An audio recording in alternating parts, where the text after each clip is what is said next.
بسم اللہ الرحمن الرحیم۔ السلام علیکم ویورز، آج آپ کے لیے لائے ہیں امام ابو حنیفہ کا دانشتہ فیصلہ۔ چینل پر نئے آنے والوں سے درخواست ہے چینل کو سبسکرائب کر لیں۔ حضرت امام ابو حنیفہ کا زمانہ تھا۔ ایک مرتبہ ایک شخص کے گھر میں چوری ہو گئی۔ چور اسی محلے کے ہی تھے۔ چور نے اس شخص کو پکڑا اور زبردستی حلف لیا، اگر تم نے ہمارا پتہ کسی کو بتایا تو تمہاری بیوی کو طلاق ہو جائے گی۔ اس بیچارے نے طلاق کا حلف لیا اور چور اس کا سارا سامان لے گئے۔ اب وہ بہت پریشان ہوا، اگر میں چور کا پتہ بتاتا ہوں تو مال تو مل جائے گا مگر بیوی نکاح سے نکل جائے گی، اور اگر چور کا پتہ نہیں بتاتا تو بیوی تو رہے گی مگر مال نہیں ملے گا۔ چنانچہ مال اور بیوی کے تقابل میں پڑ گیا کہ مال رکھے یا بیوی۔ وہ بڑی پریشانی اور الجھن کا شکار تھا، کسی سے کہہ نہیں سکتا تھا کیونکہ چور نے اس سے حلف لے رکھا تھا۔ چنانچہ وہ امام ابو حنیفہ کی مجالس میں شامل ہوا، بہت اداس اور پریشان تھا۔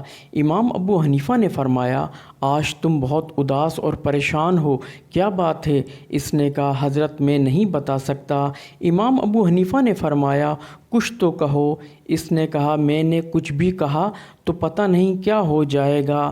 حضرت چوری ہو گئی ہے اور میں نے حلف لیا ہے ان چوروں کا کسی کو نہیں بتاؤں گا ورنہ میری بیوی کو طلاق ہو جائے گی، اور مجھے معلوم ہے چور کون ہیں، چور محلے کے ہی ہیں۔ امام صاحب نے فرمایا، تم مطمئن رہو، بیوی بھی نہیں جائے گی اور مال بھی مل جائے گا، اور تم ہی چوروں کا پتہ بھی بتاؤ گے۔ کل میں ظہر کی نماز تمہارے محلے کی مسجد میں پڑھوں گا۔ کوفے میں مشہور ہو گیا کہ امام ابو حنیفہ کل کوئی خاص مسئلہ بیان کریں گے۔ یہ سن کر سب لوگ مسجد میں جمع ہو گئے اور امام صاحب بھی تشریف لے آئے۔ وہاں ظہر کی نماز پڑھی اور اعلان کر دیا، مسجد کے دروازے بند کر دیے جائیں۔ ان لوگوں میں چور بھی موجود تھا۔ اس مسجد کا ایک دروازہ کھول دیا، ایک طرف خود بیٹھ گئے، دوسری طرف اس شخص کو بٹھا دیا اور فرمایا، ایک ایک آدمی نکلے گا اور جو چور نہ ہو اس کے متعلق کہتے جانا، یہ چور نہیں ہے۔ جب چور نکلے تو چپ ہو کر بیٹھے رہنا۔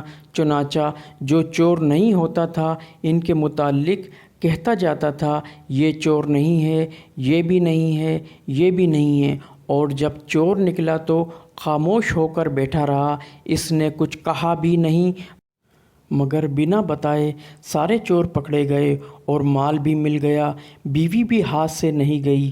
یہ تھا امام ابو حنیفہ کا دانشتہ فیصلہ۔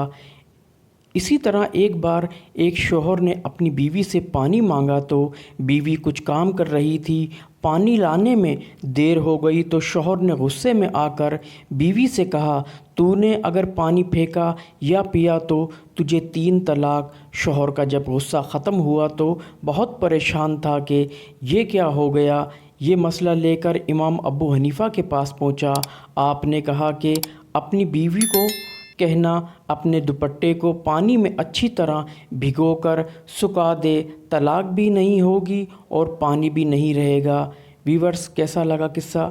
فیڈ بیک ضرور دینا، چینل کو سبسکرائب کرنا۔ ملتے ہیں نیکسٹ ویڈیو میں۔ اللہ حافظ۔